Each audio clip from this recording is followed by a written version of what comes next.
Welcome back. This time we're addressing adjectives. Adjectives are also called modifiers and they often modify nouns. Now, an adjective modifies a noun or a pronoun by providing descriptive or specific detail. Unlike adverbs, adjectives do not modify verbs, other adjectives or adverbs.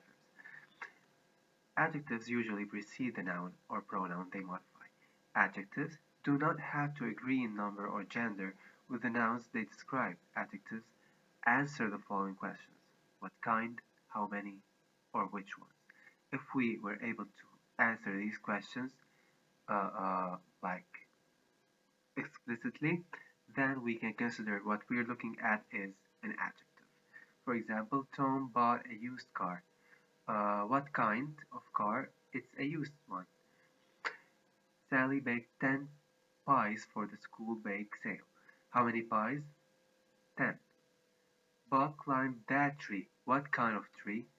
Or which one? Um, this tree, that tree. Okay, so that here is working as a adjective. That could work as well as it can serve in many different ways. It could work as a pronoun. Okay, that makes me, for example, uncomfortable. That it refers to something. Okay, we talked about previously. When it's followed by a verb, when it's followed by a verb, please keep that in mind. That when it's followed by a verb, then that is a pronoun. Just like I, he, him, it's, all of these are pronouns. That here in this sense, followed by a verb, is a pronoun as well. Just to give you more insight. Now, types of adjectives. How many types are we going to deal with? Well, we're dealing actually with 5 types of adjectives. 5. The first being descriptive adjectives. They tell us about color, size, um, shape, odor, sound, weather, number, texture, and taste. All of these. Descriptives, they describe how the noun looks, sounds, or feels. Brown dog, bigger house, fluffy cat. Another type of adjectives would be proper adjective. A proper adjective is often derived from a proper noun, like a nation, a country. For example, France or Belgium. When we are talking about proper adjectives, we say Belgian or French or European. So mainly here we're talking about nationalities rather than anything else. Then we jump into limiting adjectives. Limiting adjectives are adjectives that restrict the meaning of the word it modifies, restricted to a certain category. For example, that car, this room, the tree. Okay, here these words are working as adjectives, especially that they are followed by nouns.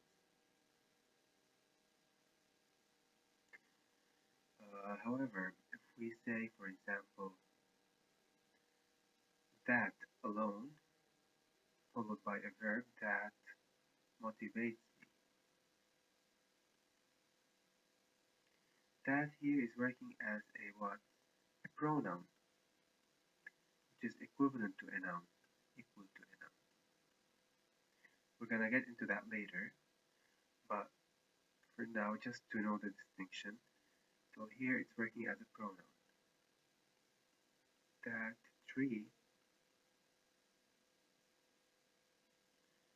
tree here it's working as an adjective.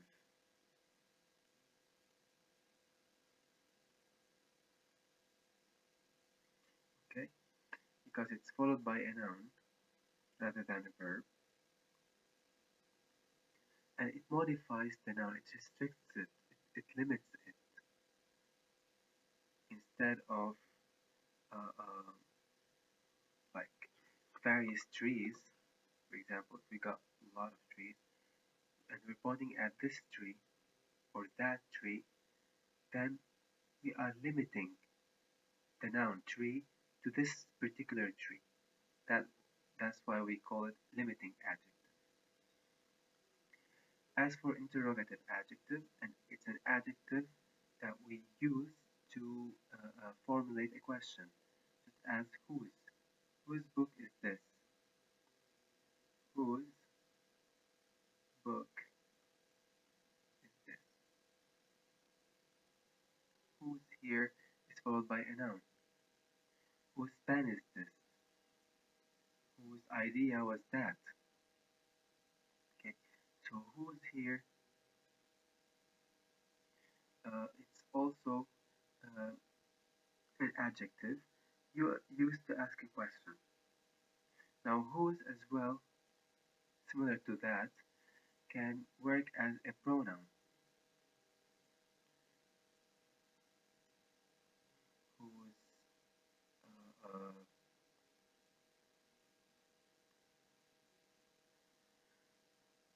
it can work as a pronoun, or it can work as an adverb as well. The person whose hand is broken. How is his hand? It's broken. So whose hand is broken is like an adverb of the man. Or it modifies an adjective here, the broken hand, or the possessiveness of broken hand. Let's not get deep into that. We just need to know that whose here is or serve in uh, creating or initiating an interrogative sentence, a sentence that asks a question. It requires an answer, and it's an adjective at the same time. Coordinate adjectives. Here's another story. When we have a coordinate uh, adjective, we need to pay attention to this adjective in particular. Why? Because there's a tricky thing. So for example, a cold rainy day. A cold rainy day. When we have two adjectives following one another, or a list of adjectives, as long as they are uh, um, like reversible, then we can put a comma. Because we can say a rainy cold day, right? And the meaning won't change here if I inverted uh, like the adjectives that I got here. But sometimes this is not always applicable. Okay. For example, we're going to our green summer house.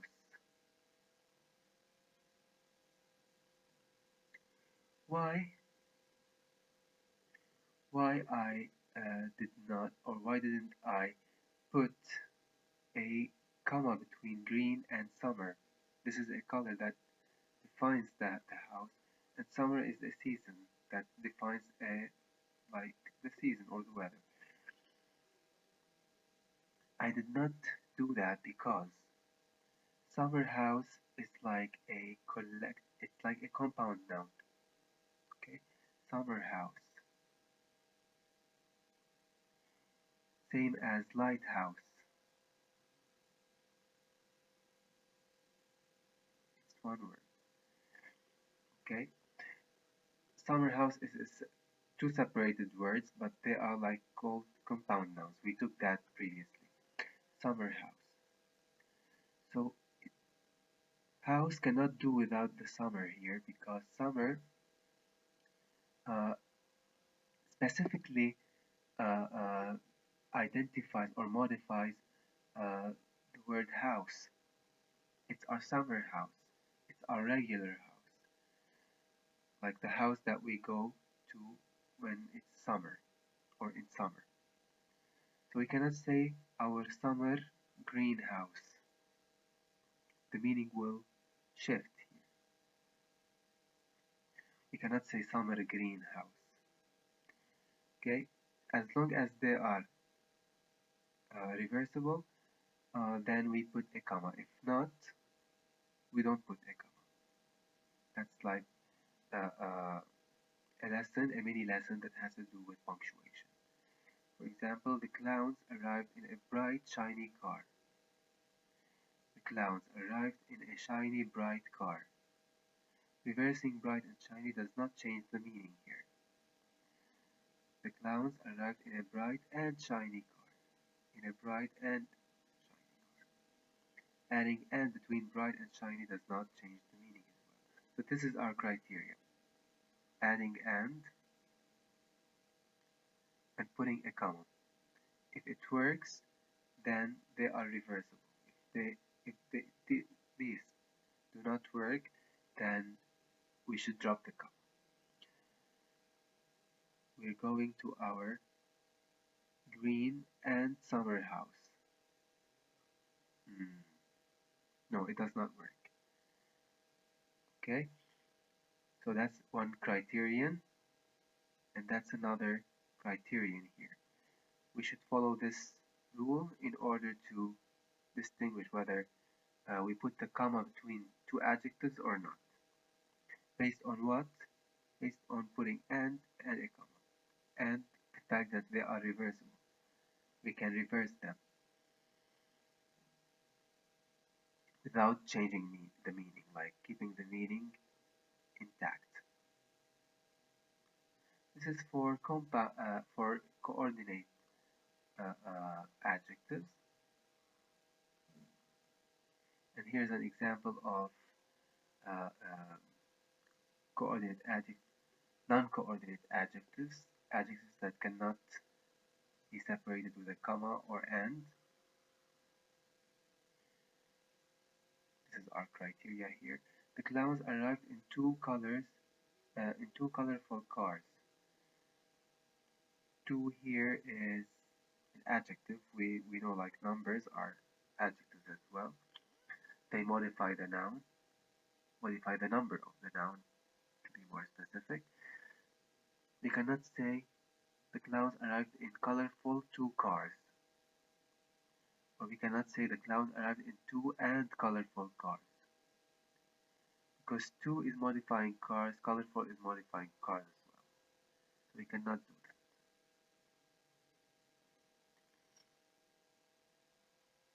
that. And it doesn't make sense when we put and or a comma, it doesn't make sense.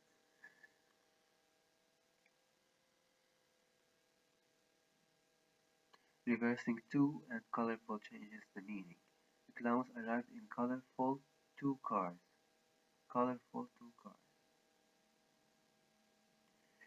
For example, here two is no longer maybe an adjective in a colorful two.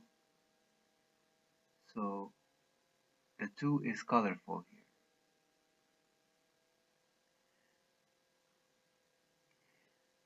So if we have a car called two, this is a two car.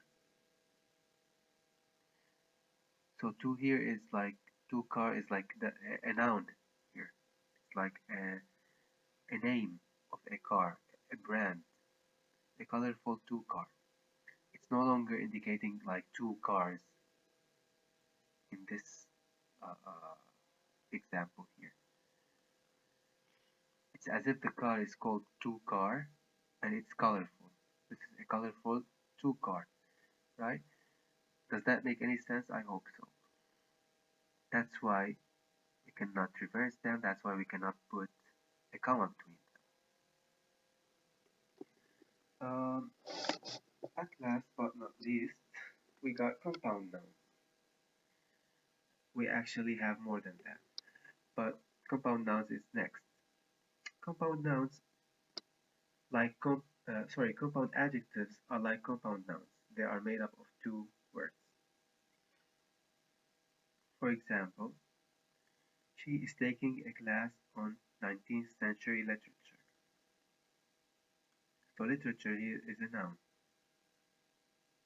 19th century here it's modifying the noun. So when we have a compound adjective preceding a noun, we hyphenate it. We put a hyphen here. 19th century literature. It precedes the noun, so we hyphen it. If it follows a noun, then we drop the hyphen. She's studying literature from the 19th century. So the adjective 19th century comes after the noun literature, so no hyphen is used. This is like a rule in terms of compound adjectives.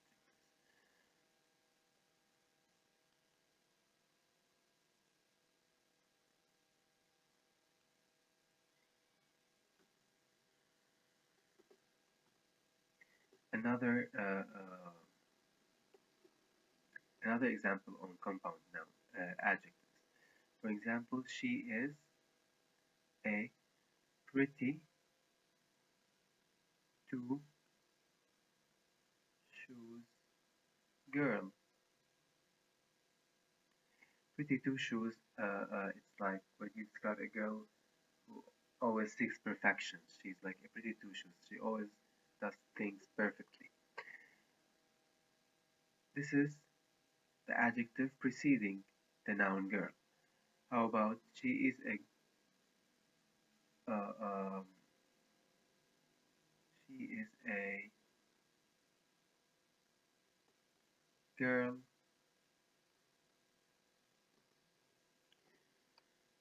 who seems to be pretty to we do not hyphen here. We drop the hyphen, okay, off of the adjective, and it becomes like three separate words, but still working as adjective.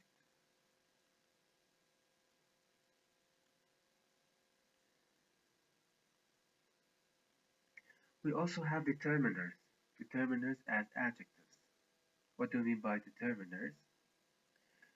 We got determiners like several types of determiners. Articles, possessive pronouns, relative pronouns, demonstratives, indefinite pronouns, cardinal numbers, ordinal numbers, and possessive proper nouns. Articles like a and the.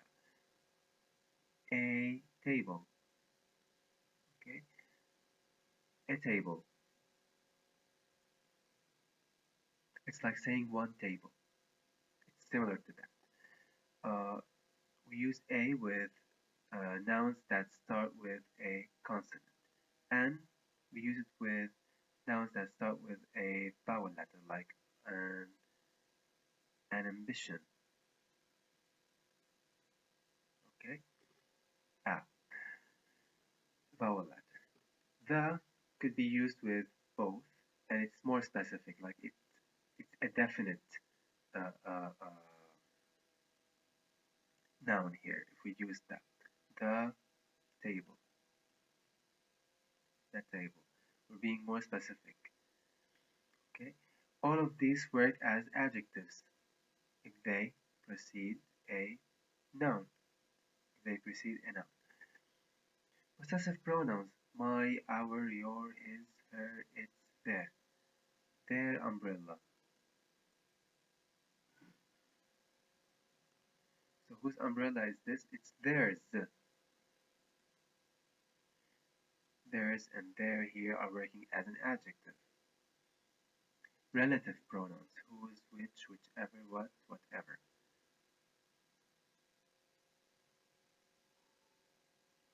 Whatever.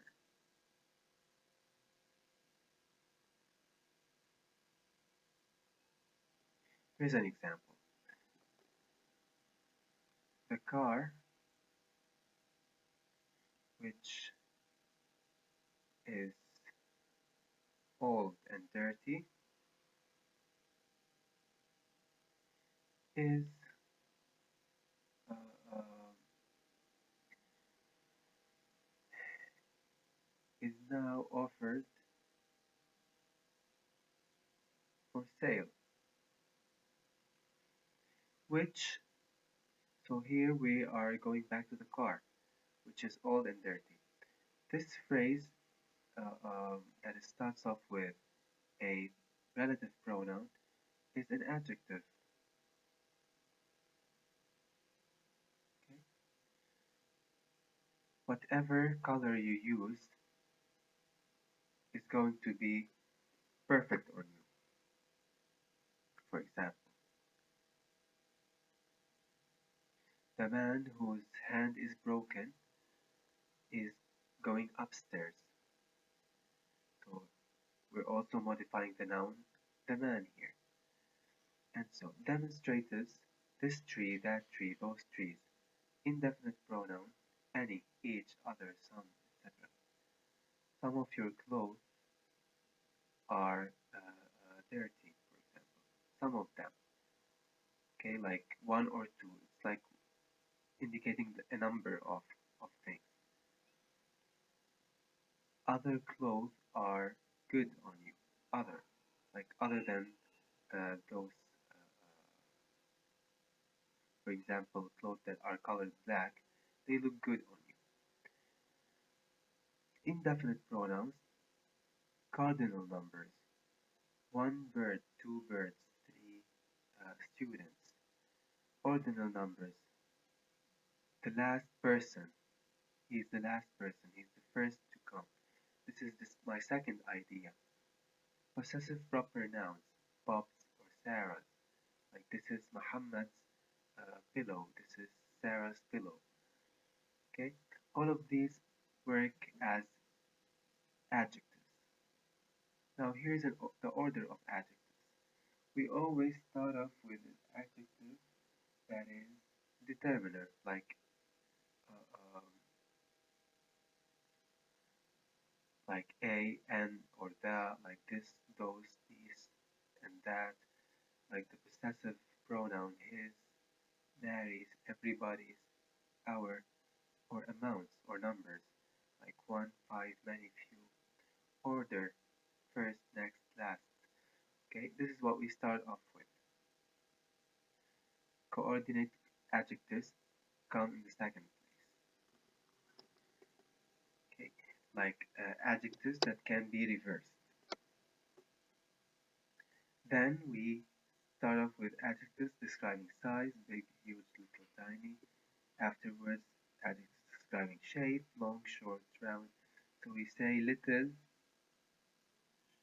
for example, uh, she's a little uh, short person. Okay, her size is little, she is short in shape, person. This is like the order. Size before shape, then age comes afterwards. She's a little short, 18-year-old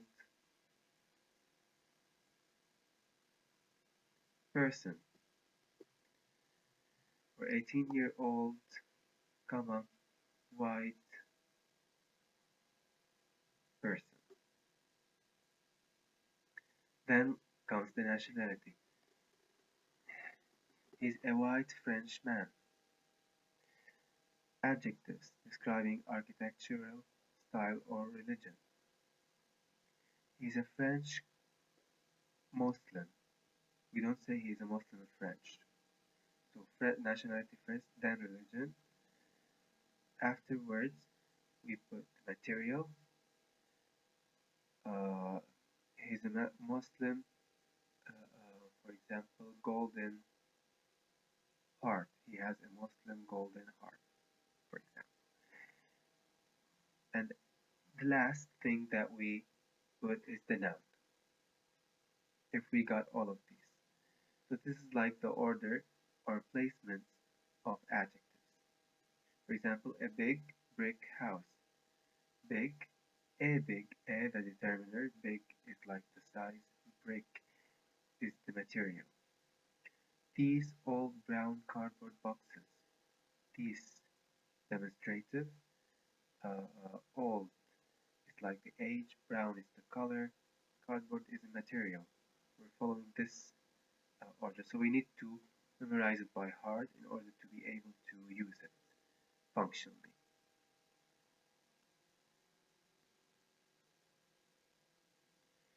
Now here are some examples of adjectives. You can go over these on your own. I hope you understood every concept I have explained so far. Thanks for watching and see you on the next video. Up next, we're going to talk about prepositions or pronouns. I don't know. It's a surprise. Stay tuned, though. Stay tuned. See you later.